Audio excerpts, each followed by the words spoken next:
There we go. All right. Well, good to see you all again this week. We're ready for Module 2 in our Radical Methodism class. I will be putting some links up uh, during the course of this evening, probably during a video. I'll probably stick one on, one or two. But the ones that I want to share this week, some of them I should have shared last week probably. But I'll put the link to the Littleton UMC web page that has the recordings linked to it. So anybody who wants to see recordings will be able to get to that. Going to the Littleton UMC page, and then to adult ministries, and then to ministries, and then the class. I believe that's how that progression works. So you can get there pretty easily. The other thing I'm going to put up today are some links to the materials for the class, and I really definitely should have done this last week. I don't know how I overlooked it, but I did. There are some primary source reading materials for this class, which are really very good. The ones for last week are some original things from John Wesley, and then for this week will be some things related to what we're going to learn about tonight. But what I'll put up is a link to a Google file that has all that stuff in it. Tara is also going to put a link to those things on that same web page where you can get to the recordings for these classes. So I encourage you to take a look at those if you're the kind of person who loves to dig into those kind of historical documents. Please do. And then there's also, and on that, in that Google Drive folder are also the participant guide and the leader guide for the class, so you can take a look at the stuff that's in there. There's not a ton in the participants guide, but the leader guide is kind of interesting, so you can take a look at that. And then I'm also going to put a link up to the General Commission on Archives and History site for the Methodist Church, because you can enroll in this class for free and get direct access through there. So there are a lot of different ways that you can get a hold of these materials yourself. So I'll put those things up as we get going today. Well, let's start with our centering scripture for this second module of this course. And it comes from Romans chapter 11, verse 16. And it reads, "If the part of the dough offered as first fruits is holy, then the whole batch is holy. And if the root is holy, then the branches also are holy." And our opening prayer is going to come from Charles Wesley. This will be familiar for many of you. Come thou long expected Jesus. That's one of the hymns that our own Charles Wesley wrote. So let's pray.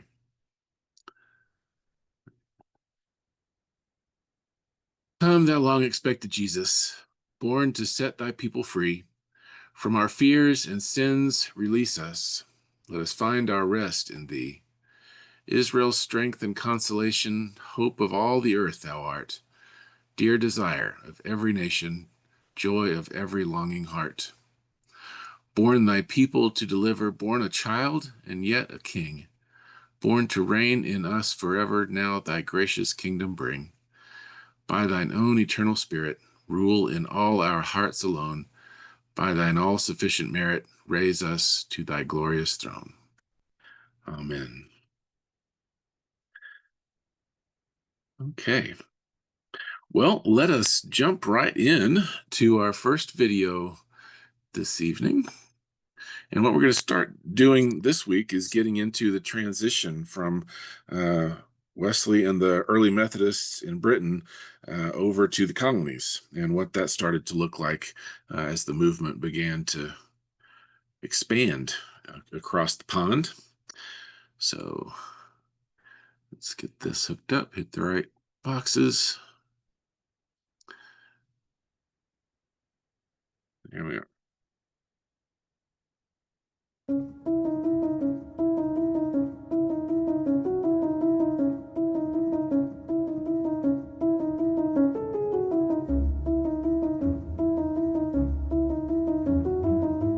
beginning of Methodism in America is actually quite a contested story. It's either in New York or in Maryland. Sometimes depends on which historian you ask. The New York City origin story began through the Wesleyan instincts of a pious woman.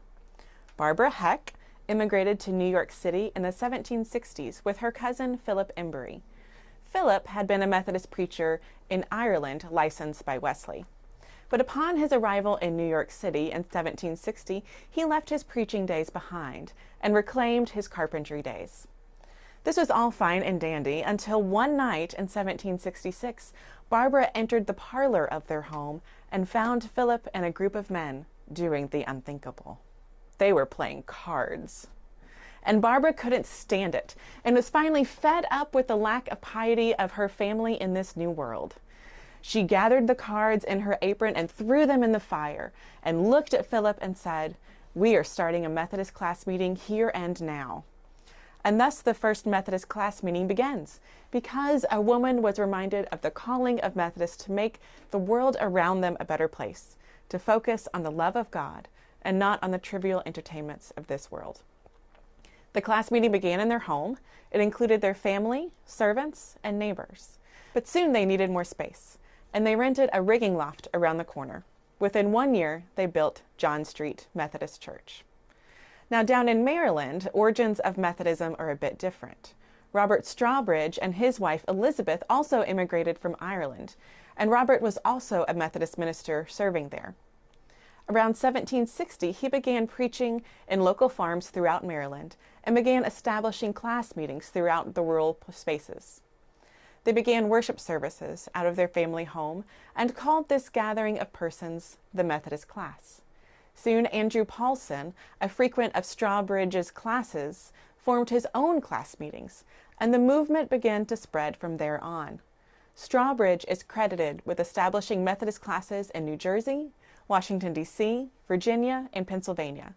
He is believed to have performed the first Methodist baptism in the Americas and is one of the few ministers able to bless the sacrament of communion in those early days. The debate between these two origins is really determined by building type, or by how you define church. Barbara and Philip rather quickly built a brick church known as John Street, while Strawbridge relied upon organization of class meetings mostly run out of people's homes. Both of these are vital components of the early Methodist movement, and both deserve recognition as founders of Methodism within the Americas. You can still visit John Street if you venture to New York City, and it is now a United Methodist witness in the heart of the financial district of Manhattan. You can also visit Strawbridge Shrine in Maryland, and both of these spaces are recognized as heritage landmarks of the United Methodist Church.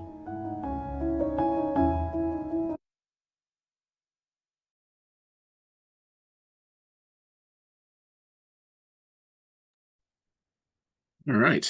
So what did you pick up from these two origin stories of Methodism in the colonies? What struck you? What'd you learn? What'd you hear?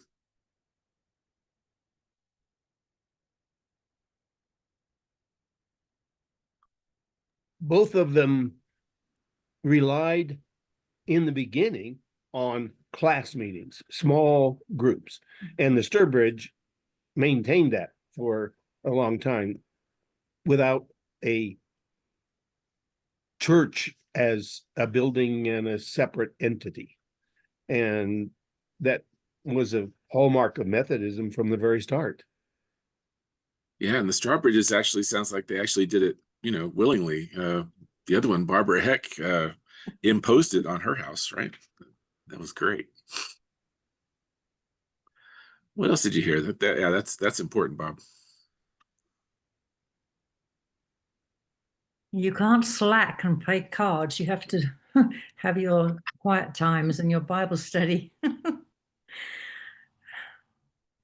Yeah, that that methodical, the discipline. It's not a coincidence that our rule book is called the Book of Discipline, right? I mean, there really was a sense among those early Methodists that there was a pattern that you were to follow. There were things that you did, and that you were intentional and purposeful about your discipleship, right? So did you know, had you seen or heard before, that the movement here in the colonies got started in New York and in Maryland? Did you heard that? Yeah. In the John Street facility, it's pretty amazing that there's still a location in New York City that you can go to check it out. Yeah. All right. Anything Okay. else? It was okay Sorry, for go ahead. small groups of people to gather in homes, not unlike we're doing. Yes, exactly. Exactly. Yeah. Yeah, that really was a hallmark of that early Methodist movement, I think. And interesting as we think about, our church and what we are looking forward to, what kind of role that should or could play in our life together. Those smaller gatherings, class meeting type gatherings, what that might look like today. So great. All right. Well, let's jump on to the next segment here.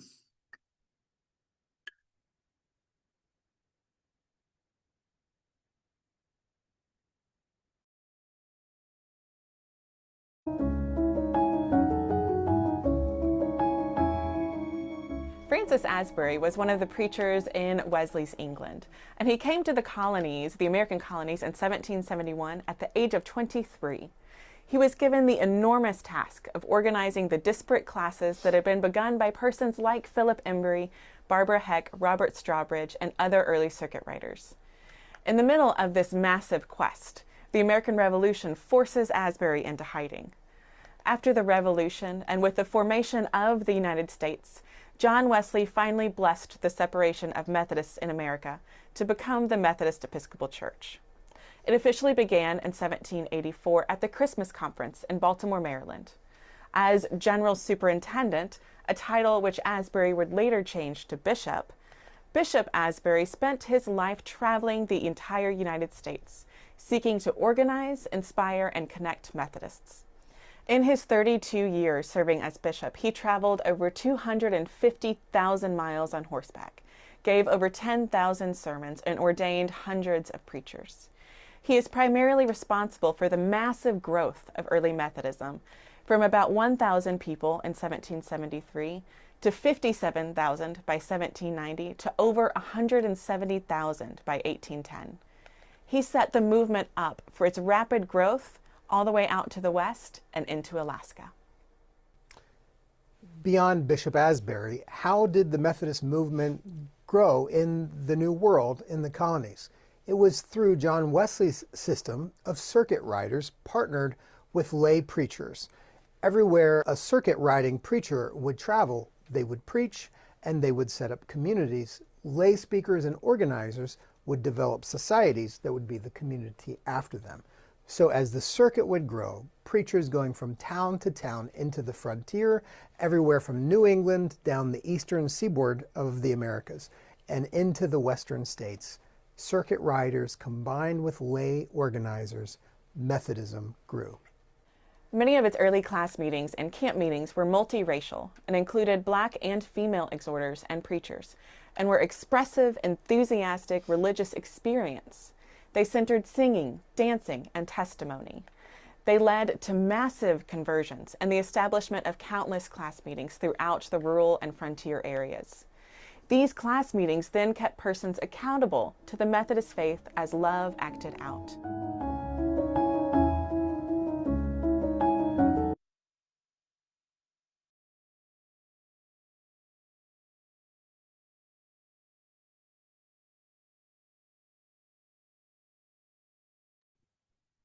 Right. What struck you there? There was a name that we hear often in the Methodist world, Francis Asbury. Some of you may have heard his name before. What did you hear about him? Struck you? Very successful in growing the church. Huge Yeah. numbers. And did it hit you how old he was when he came over from England? Oh, 32. No, for 30. 23. He's Flip that. 23. Yeah, yeah, he was 23 when he came over in 1771. I mean, that's just amazing to me. The idea that that would be the case for a young person like that. 250,000 miles on horseback, 10,000 sermons, and that from 1773 to 1810, growing from 1,000 people to 170,000 people. So how did that happen? How did that kind of growth happen with Asbury and the Strawbridges and the Becks and those folks getting it started? How did that growth happen? Well, there had to be a desire for community and a desire for corporate church, I guess, that the people were missing. Yeah, Wasn't the Maybe time lack of very- competition too. You know, and the message, of course. and weren't people very poor and messed up, and there was lots of depravity and lots of unemployment as well, and the time was right? I'm not sure whether that was England or here. yeah, yeah. That was. I mean, we hear that about England, but you know, there would have been the kind of diversity in the colonies that you would have had in England too, I'm sure, and budding cities, you know, in the colonies. So you had the same kind of urban rural divide and differences, contrast that you would have had in England as well. So Asbury was one of the few ordained people who was here in the New World.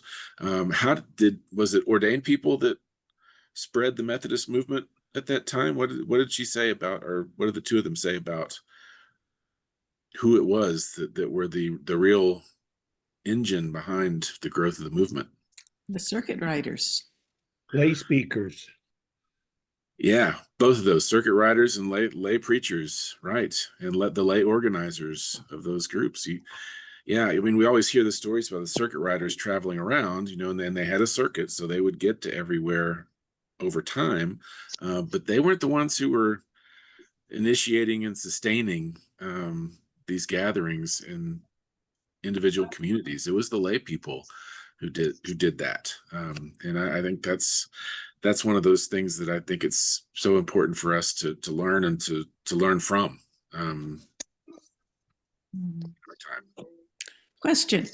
What Yeah. churches were prevalent at that time? What Organized churches? religion. I'm sorry, Barb. What Churches? organized religions were available at that time?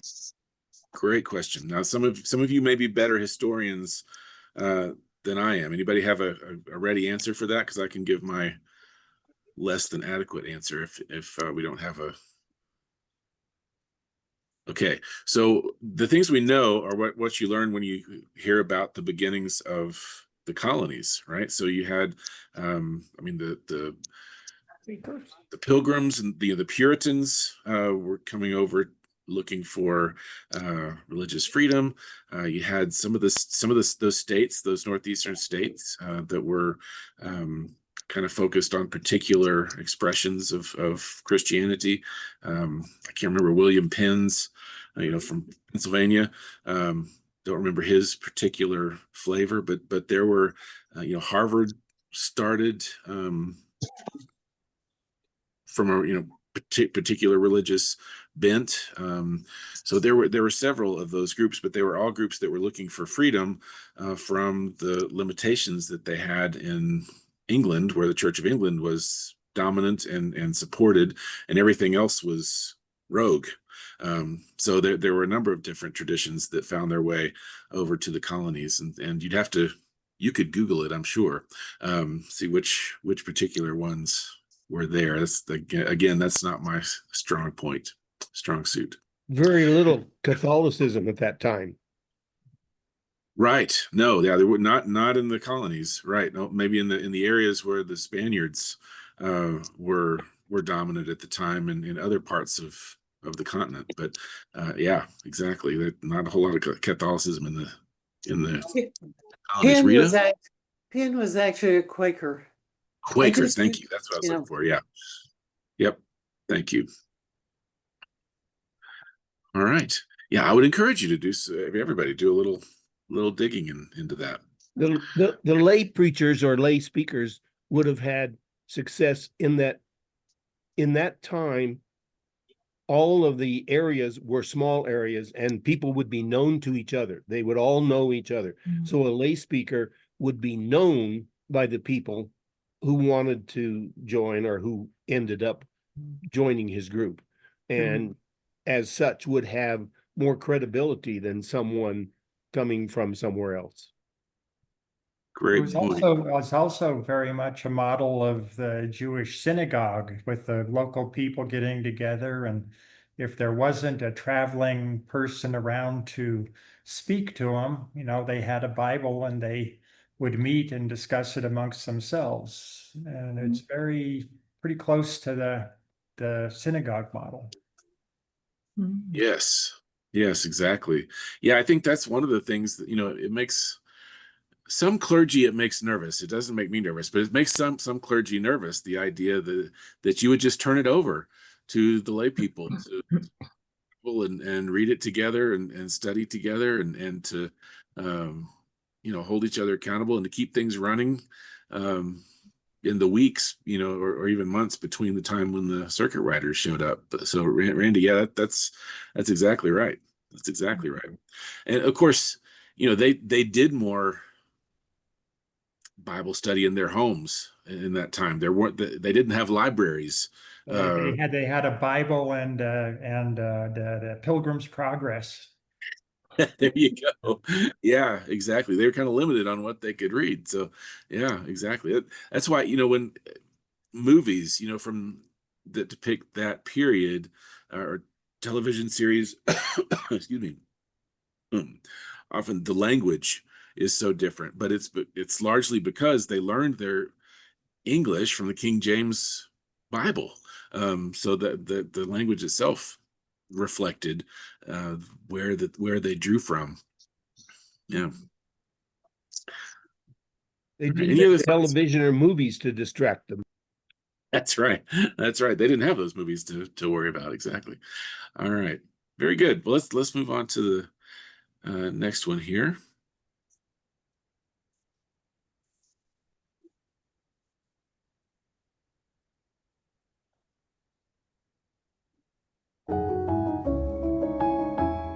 There are two issues that began to divide the Methodists in America in the early 19th century.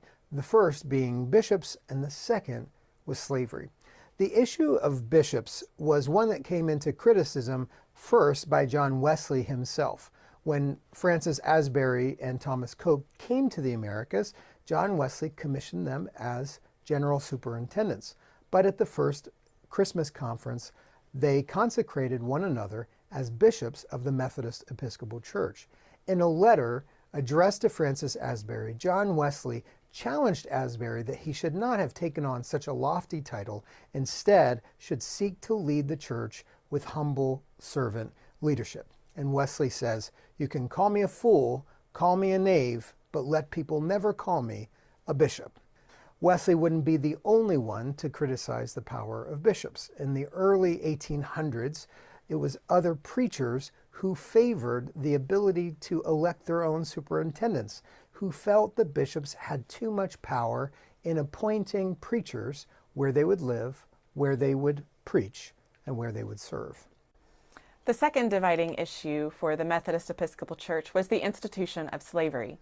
As the Methodist Episcopal Church grew, it began to choose growth in membership over holding strong to John Wesley's anti-slavery sentiment.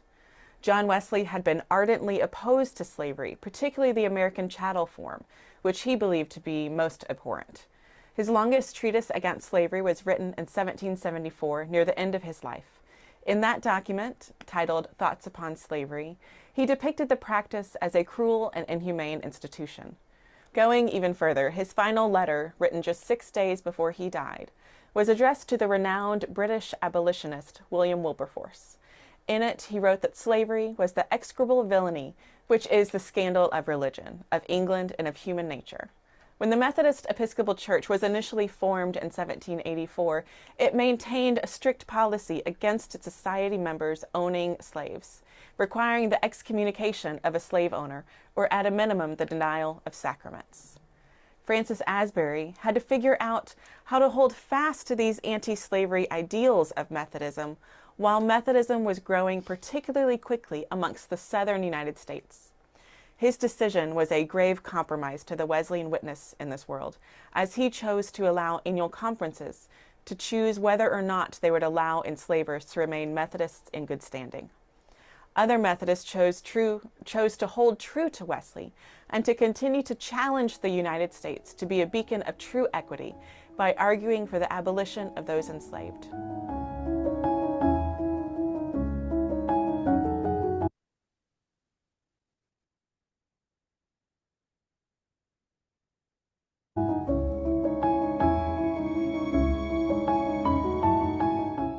One of the first groups to leave the Methodist Episcopal Church due to conflicts over race were Black Methodists in Philadelphia, led by Richard Allen and Absalom Jones. They walked out of St. George's Methodist Episcopal Church in 1787 after being physically assaulted and forcibly removed from their knees while praying. The two went on to form a mutual aid society, the Free African Society. Shortly thereafter, Allen purchased a plot of land down the street from St. George's and, after years of obstruction and abuse, officially established a new church in 1794 called Mother Bethel.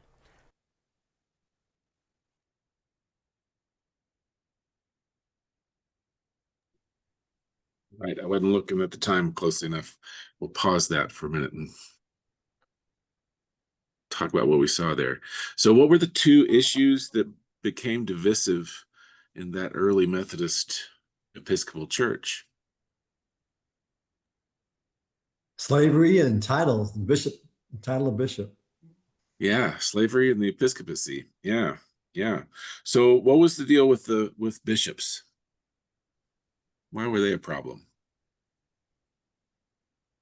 Wesley said our task was to serve and to be humble, and he thought that title was too lofty. Yeah, and so I guess he challenged that title for that reason. Yeah, love that. He'd rather be called a fool or a knave than a bishop. Also, Wesley came from a different part of the world where bishops were quite around everything, the Church of England. And that was what he was not really in favor of in the first place. Mm-hmm. Yeah, exactly. Yeah, in the Church of England, or what became the Episcopal Church here in the colonies in the States, bishops were very prominent, and so it made sense to folks who came out of the Church of England to have bishops, because you had to have a bishop in order to ordain clergy, and that's what Asbury and Coke were thinking when they made themselves bishops. They consecrated each other bishops. And you may recognize those names: Thomas Coke and Francis Asbury. Anybody who's ordered anything from Cokesbury, those are the two names that they put together to make the name of our publishing house that way. So yeah, so that's a fascinating thing that they would have done that, and that Wesley would have been dissatisfied with that. But at that point, you're starting to see them break away from their founder, right? They're starting to have different ideas about how things should operate, and that's one of the first signs. Okay, so bishops were one issue. What the other issue was slavery. So what struck you about how slavery impacted the early Methodist Episcopal Church? Well, it's an age-old problem of membership. That Asbury wanted to have the membership that was represented in the southern colonies of mostly slave owners, And so he had to figure some compromise to keep them as members of the church, and that the rest of the people didn't feel that way. And Northerners were against that sort of thing. So it would have divided them between the two parts. Yeah, and the part of that has prevailed in our Methodist polity, our Methodist structure, is the real autonomy that annual conferences still have. Annual conferences are still that's still the main organizing structure of the denomination. There is no actual, even today, no actual legal entity, the United Methodist Church. It is annual conferences are the actual legal entities that make up the denomination, which is a fascinating thing to me. But that's still where decisions get made on these things. Anything else strike you about that? All right. Well, I let the video go a little bit there. So you heard about Richard Allen and Absalom Jones, and it's one of the shameful episodes in our story that the story of Richard Allen and his family and friends being actually dragged from the altar in a Methodist Episcopal church because of their race, and that was not good, and that led to some different things. I'm not sure how much they'll describe that, but the African American Methodist denominations here in this country began to develop then at that point when those divisions began to be so prevalent. And so we got the AME Church, the African Methodist Episcopal Church, then the AME Zion Church, and the CME in the South. We got the CME Church, the colored at that time the colored Methodist Episcopal Church became the Christian Methodist Episcopal Church. So now we're in the guts of that time. So I'll go ahead and turn us back on here to continue.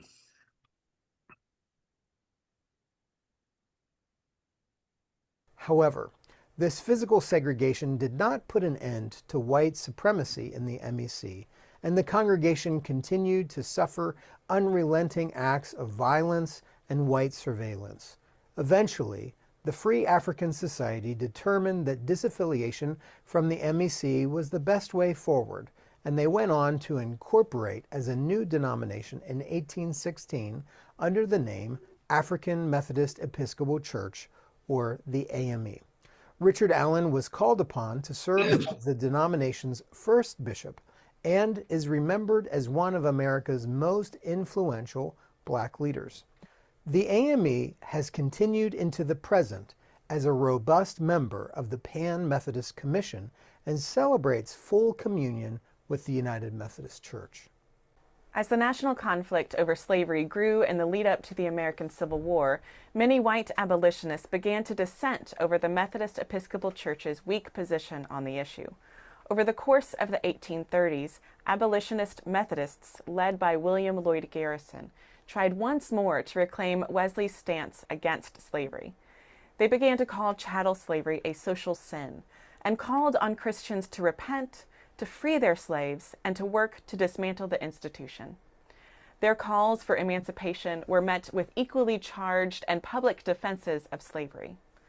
By the 1840s, slavery had gone from an issue discussed primarily in print to one regularly preached about in the pulpit. Still, the denominations refused to take an official stance for or against slavery out of fear of losing members.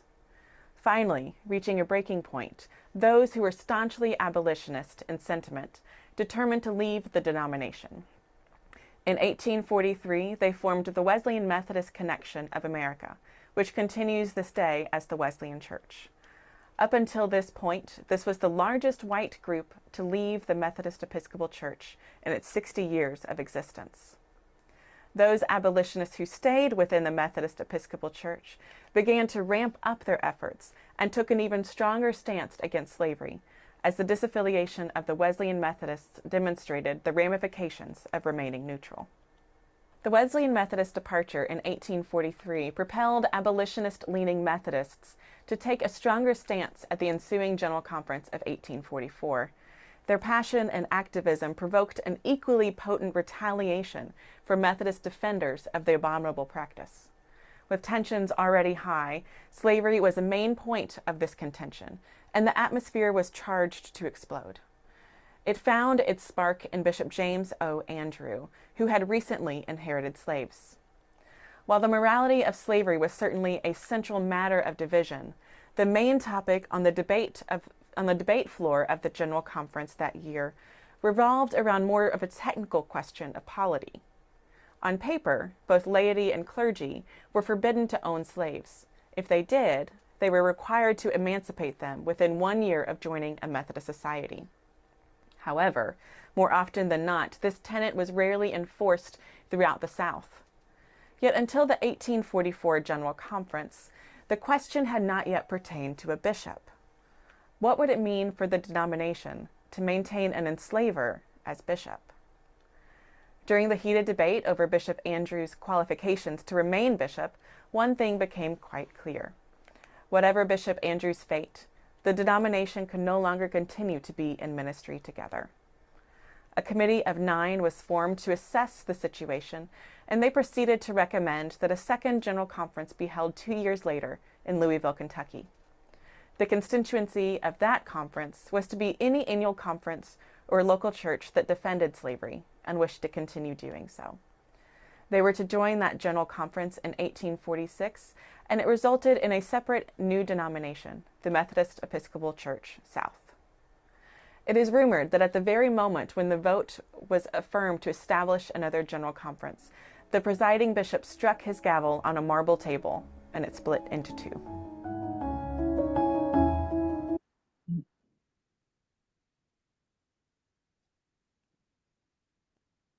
Right. This is a difficult period in our past to talk about. What struck you about the separation?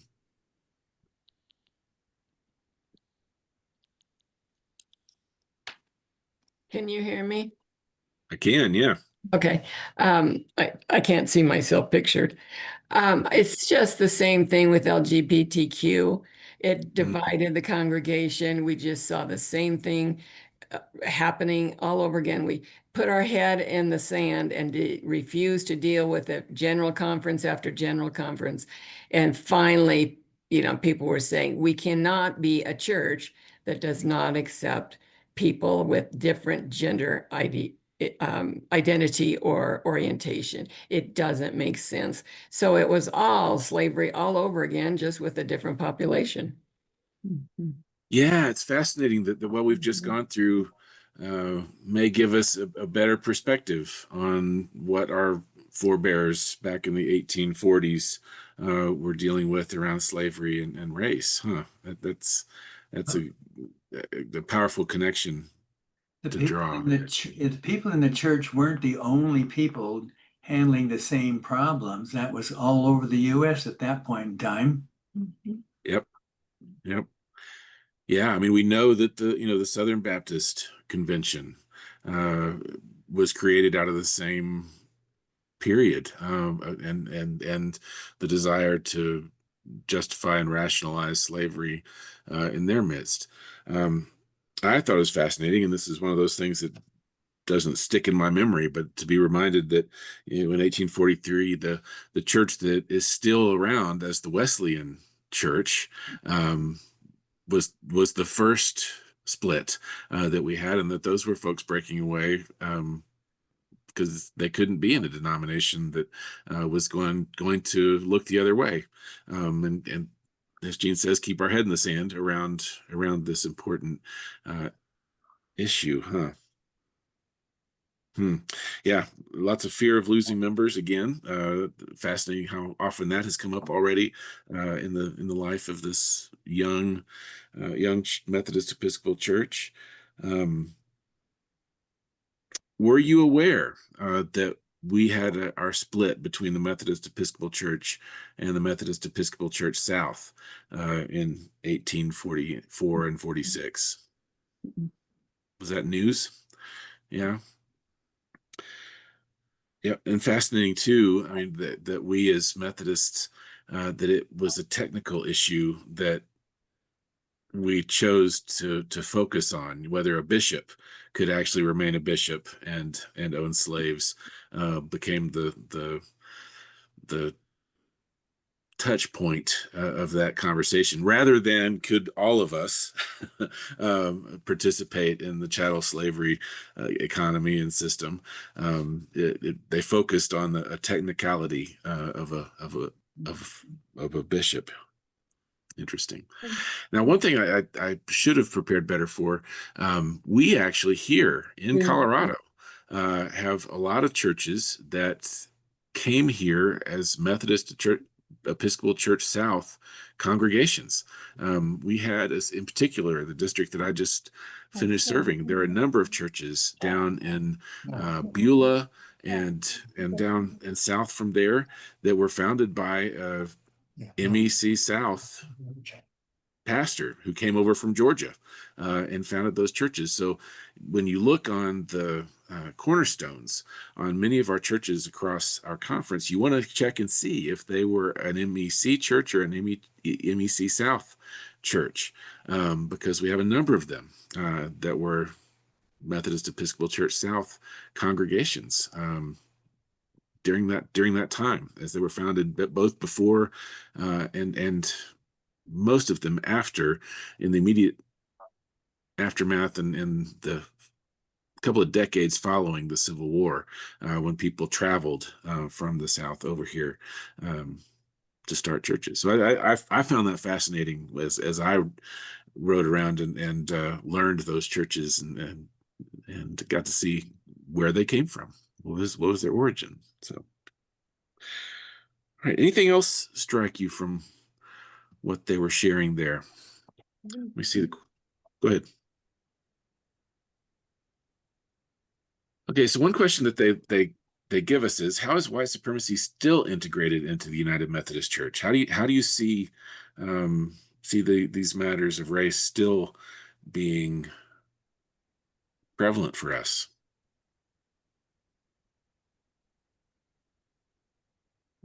It is unmute. It's unmuted. We lived in New Jersey for 20 years and went to a Methodist church, and there are certainly a lot of historic places here, there, and everywhere else, regarding Methodism or other churches around. Our little church up in New Jersey at one time our church building had 3 churches in it. One was a United Methodist, one was a AME church, which was the local one, which had dwindled down to maybe a dozen octogenarians and a really lively preacher that was just great, and a Korean Methodist church. And quite frankly, our church was fairly racially mixed as well. So some churches, some areas have naturally gone on to assimilate the local population. And in other areas, the local population is just different. So they haven't assimilated it. Just moving out here, our son said, man, there's, everybody in my school is white. So it's economics, it's where your family was brought up, it was everything else. And there were,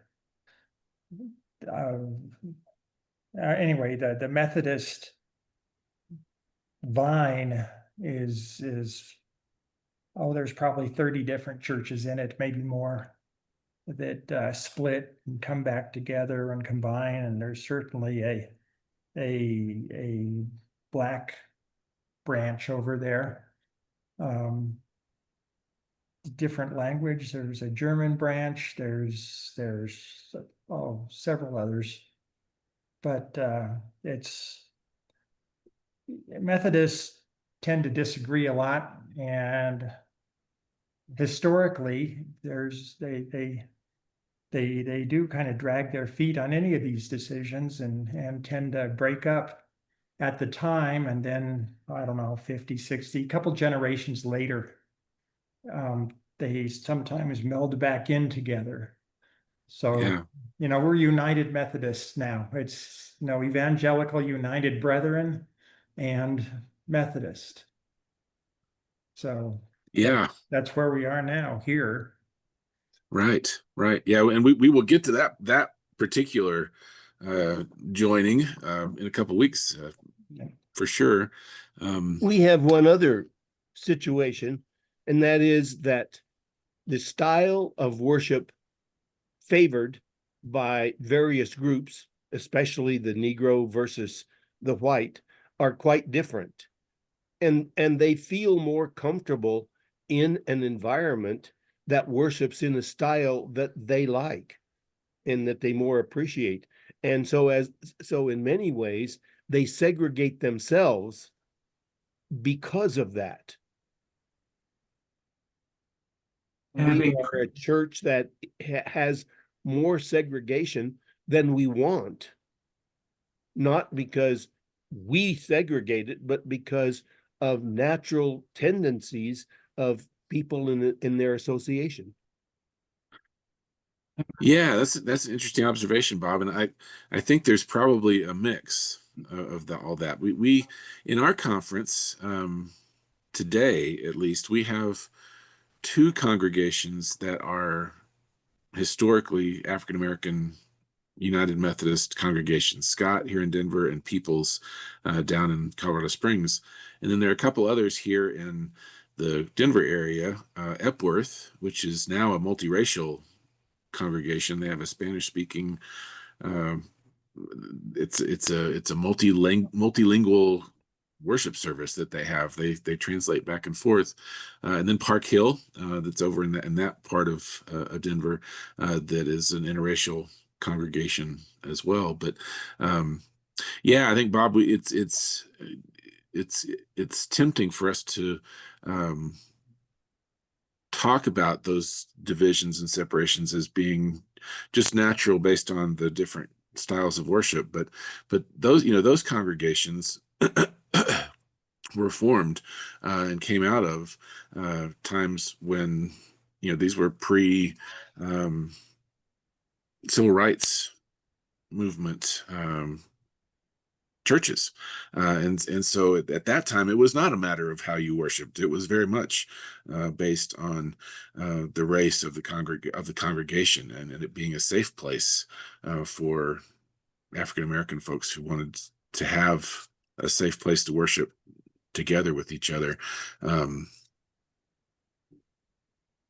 It may be that there are differences in worship style and that sort of thing, but that was certainly not the reason for the splits that all go all the way back to Richard Allen, and more recently, in a place like here in Colorado, in those churches. So it's a fascinating story, and I think we have a lot to learn from our siblings in the African American tradition who are still with us in the United Methodist Church and are not part of the AME or AMEZ or CME strains of Methodism here in this country and in our state. So fascinating stuff. Okay, we need to move on to the next thing here.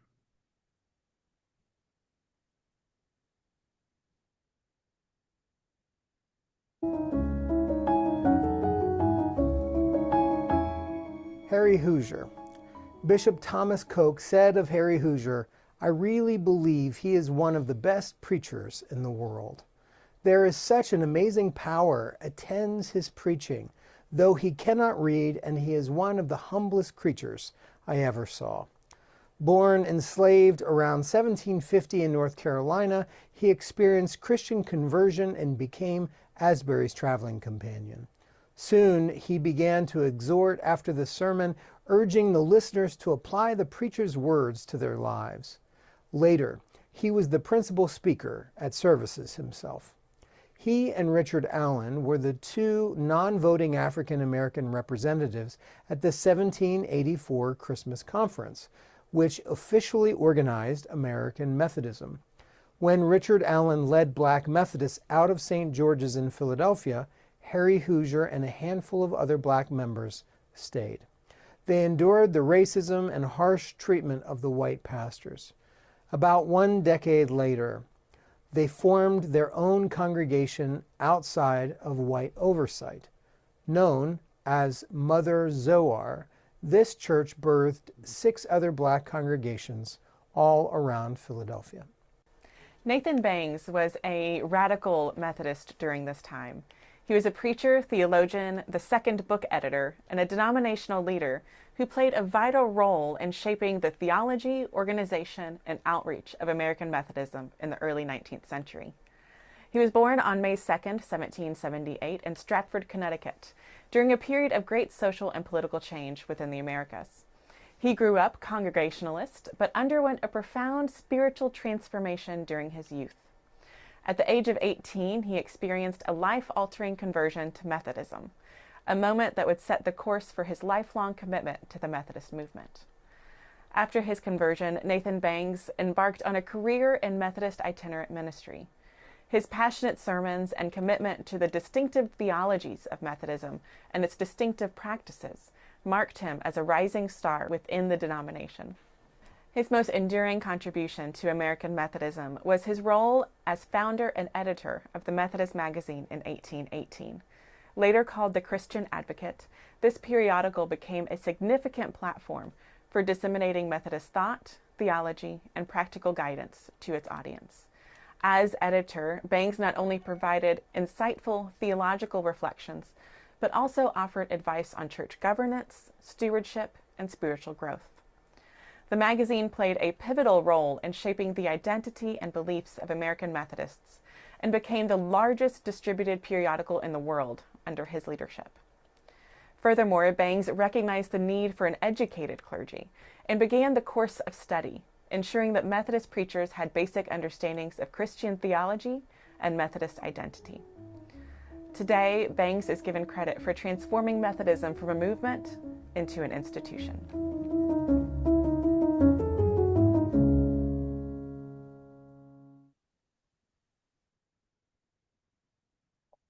All right. Well, so I don't know how much we want to thank Mr. Bangs for converting us from a movement into an institution, but that's a pretty big monumental shift for a denomination. So say something about your impressions of Harry Hoosier and Nathan Bangs and what you heard there about those days of the early institution of the denomination. Anything strike you there?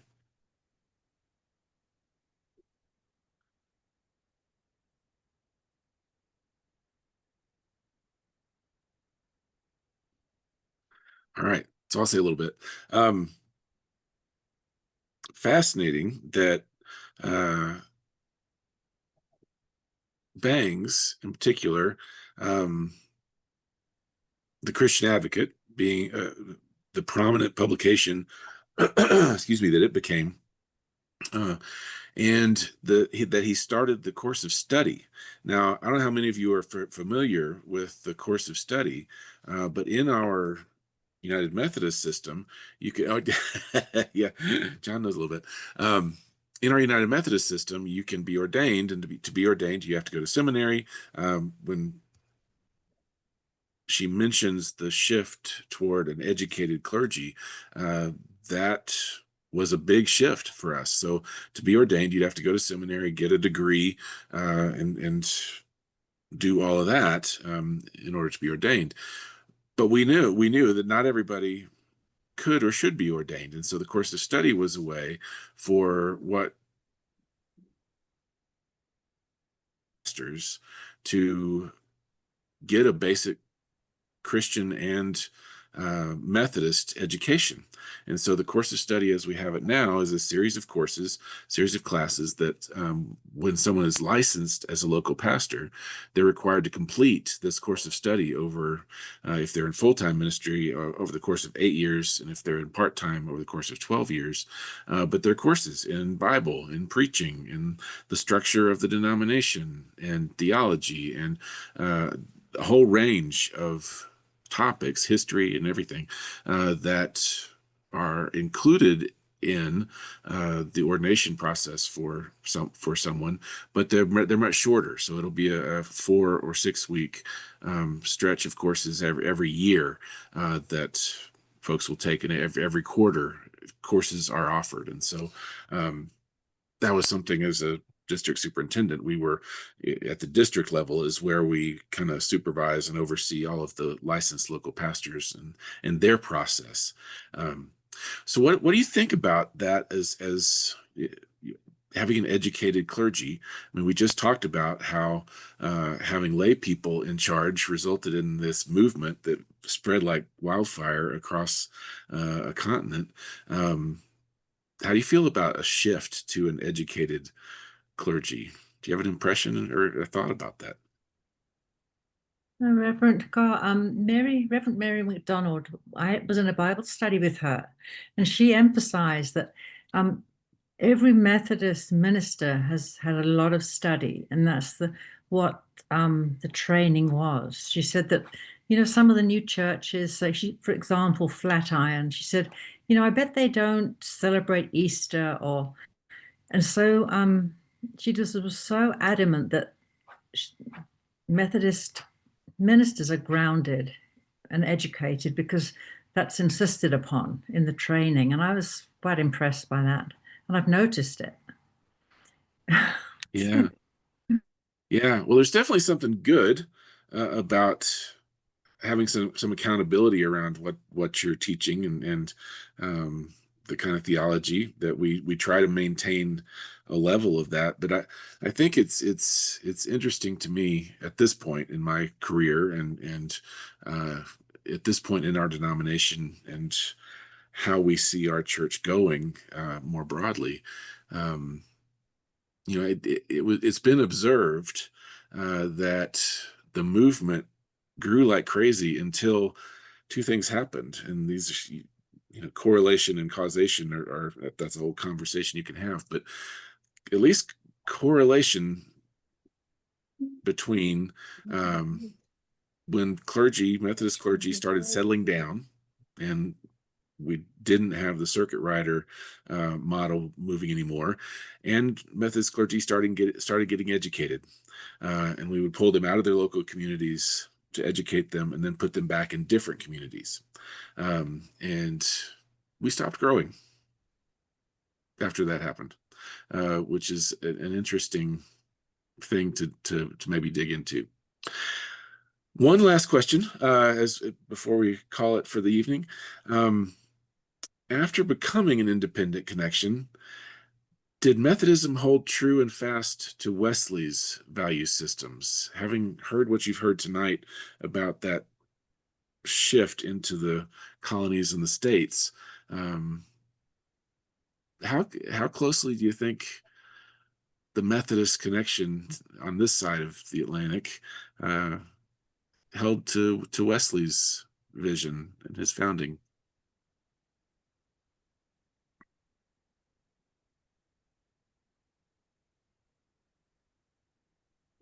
I think number one, we decided there were a number of things that Wesley proposed that we did not to follow. And so we did our own things.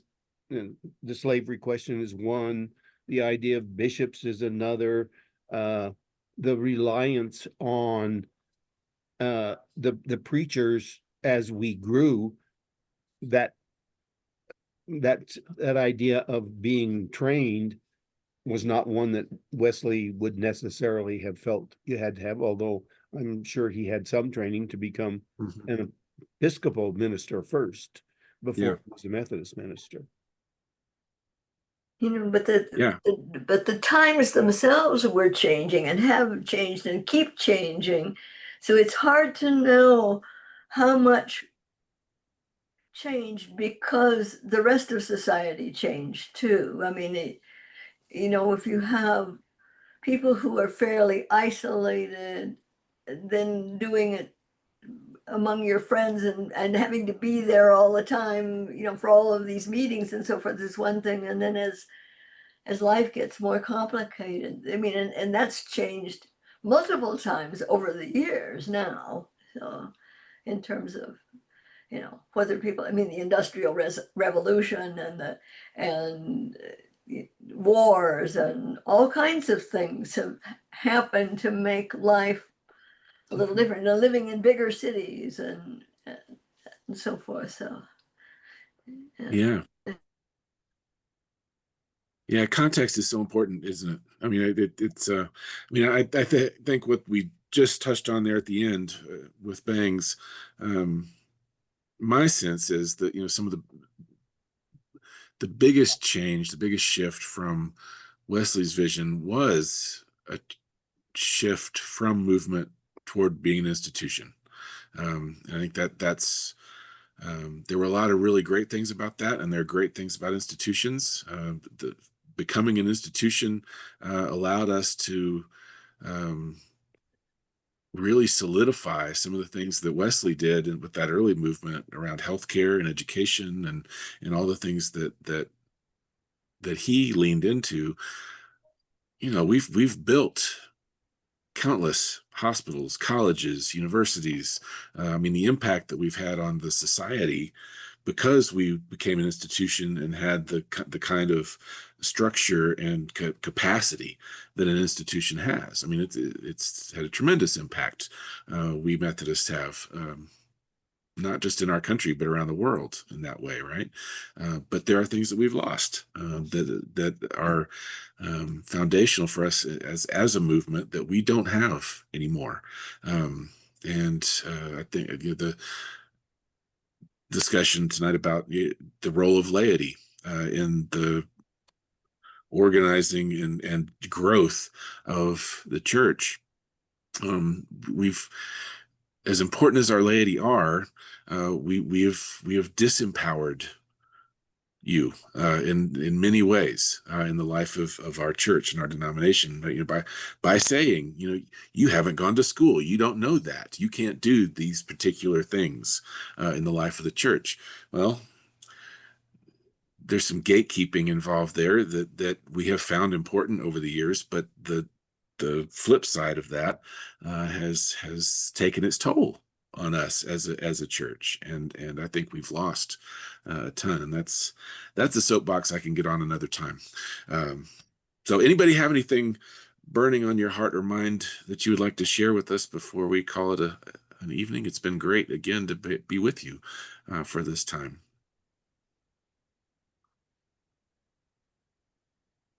All right. Well, if not, I'll say a prayer and then we'll close like we did last time. I'll say a prayer and then everybody unmute and say goodnight to each other, and then we'll see you next week. So let's pray.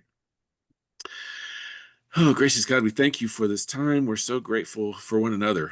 We're grateful for John Wesley and Susanna Wesley and for all of these dear sisters and brothers.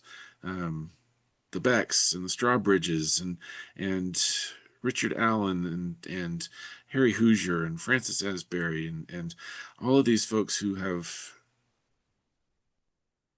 birthed a movement here on this continent and then helped it turn into a church that has had such an impact on the world for Christ. We pray that you would help us to continue to learn and grow, that we might capture a sense of that movement that John Wesley started so many years ago, and that can continue to make new inroads in the world for your kingdom and your kingdom. It's in your son's name we always pray. Amen.